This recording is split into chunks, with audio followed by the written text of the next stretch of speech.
இன்னைக்கு தேதிக்கு இவன் தான் சார் சூப்பர் ஸ்டாரு. பாலாவோட வணங்கான் அவருக்கு கம்பேக் ஆன்றத பார்ப்போம். கன்னியாகுமரியில சுனாமியால பெற்றோர்களை இழந்த அண்ணன் தங்கச்சி கதை. அண்ணனுக்கு வாய் பேச வராது, காதும் கேட்காது. இவரை சுத்தி சுத்தி லவ் பண்ற ஹீரோயின். இவருக்கு வேலை வெட்டி இல்லைன்னு ஒரு ஆதரவற்ற ஒரு இல்லத்துல சேர்த்து விடுறாங்க. அங்க நடக்கிற ஒரு சம்பவத்துல 3 கொலையை பண்ணி விடுறாரு.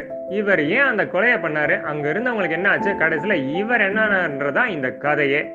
படத்தோட பிளஸ் பாலாவோட ஸ்கிரீன் பிரசன்ஸ். எல்லா கேரக்டர்ஸையும் கலக்கச்சிதமா பொருந்திருக்காரு. குறிப்பா ஹீரோயின் ரோஷினி பிதாமகன் லைலாவை ஞாபகப்படுத்துறாங்க. ஹீரோ அருண் விஜய் பிதாமகன் விக்ரம ஞாபகப்படுத்துறாரு.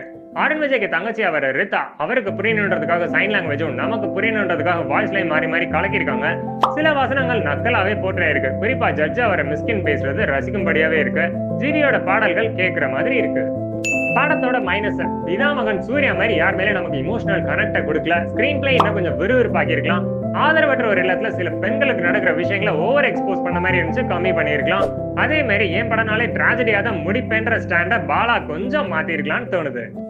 இதெல்லாம் தாண்டி பாலாவுக்கு வணங்கான் கம்பேக்கான்னு கேட்டீங்கன்னா, சேது, பிதாமகன், பரதேசி, நான் கடவுள் மாதிரி படங்களை ரசிச்ச 90ஸ்க்கு முன்னாடி இருக்க கேங்குக்கு பொங்கல் விருந்து தான். பாலாவோட டச் தெரிக்குது. இன்னைக்கு இருக்கிற 2K கிட்ஸ் சாட்டிஸ்ஃபை பண்ணுமானா டவுட் தான்.